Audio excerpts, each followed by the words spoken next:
my name's Colin Newman and I'm from Wire, the people who first brought you... Think of a number divided by 2. And... I am the fly, I am the fly, I am the fly, I am the fly, flying up, ointment. I don't want to talk about Alaska, Britpop or even punk revivalism. I want to tell you about a group of artists individually known as Bruce Gilbert, Graham Lewis, Robert Gotobed and Colin Newman, collectively called Wire.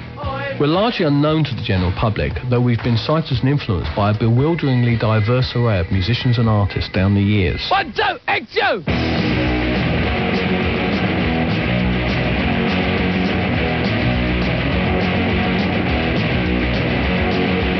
Wire first started in the punk period, but though we were excited by the energy of punk, we were never considered a punk band per se. I guess we lacked the laddish rock element which punk quickly degenerated into.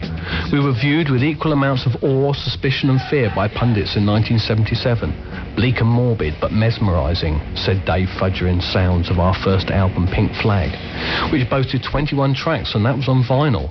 Live, the set flowed like reinforced concrete, was another reviewer's comment on the band's steadfast refusal to rock out.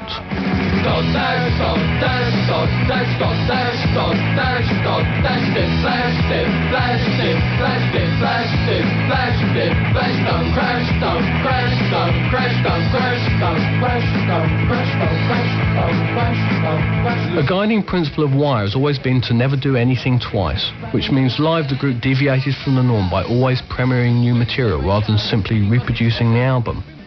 By the same token, any similarity to punk in Pink Flag was quickly jettisoned in the subsequent LPs Chairs Missing and 154. An unseen ruler defines with geometry.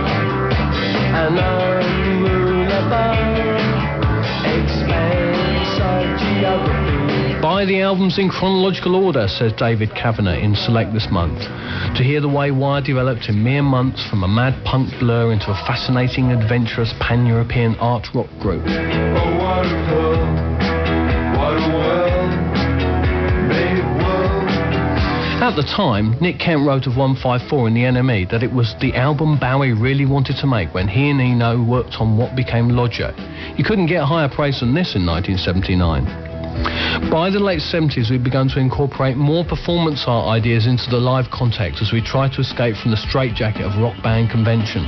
Performance highlights included a man drinking a glass of water in a meaningful way, 15 guitarists all playing one chord, and paper-hatted men beating hell out of a gas cooker while someone in a beekeeper's outfit moaned dismally.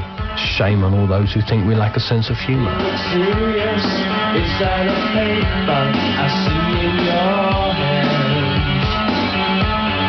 Then the applause for a German phrase.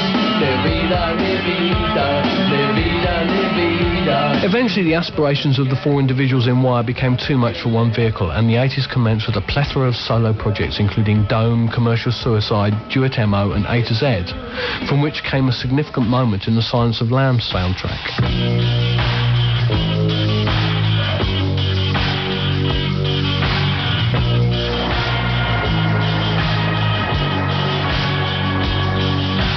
The band never split up as such, but other commitments kept us apart until the mid-80s. The first product of this renewed Wire activity was the semi-legendary Snake Drill in 1985.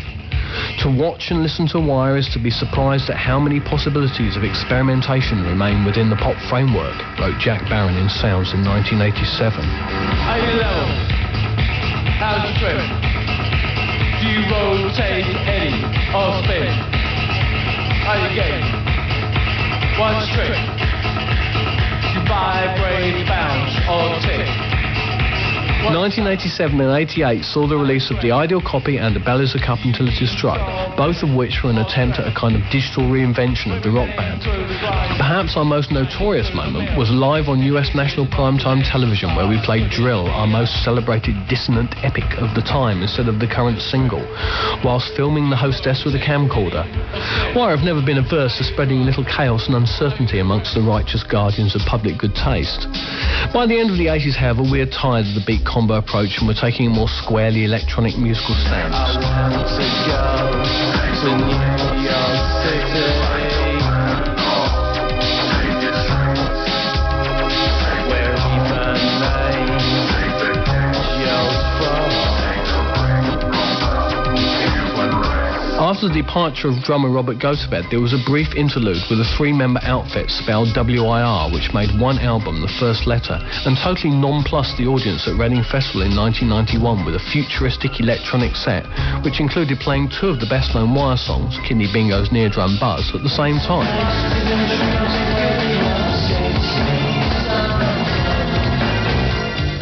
So, where are Wire now in the mid-1990s? In the last few years, we've been concentrating on individual projects. Bruce Gilbert specialises in extreme ambient DJing at the Disobey Club and highly eclectic performances from inside a garden shed. Graham Lewis has his new HALO project, and I'm part of the projects Oracle and Immersion, which are released, amongst other things, on Swim, the genre-busting record label I run with my wife Malka Spiegel. On the Wire front, the 90s have also seen the foundation, not I hasten to add by Wire themselves, of Wire Mail Order. Its projects include the release of Hua, the very first Wire tribute album in which a number of acts from either side of the Atlantic, like My Bloody Valentine, LFO, Ministry and Therapy, put their hand up and admit their weakness for our approach to music making. And yes, Elastica have been asked, and no, we don't think they're going to do a track.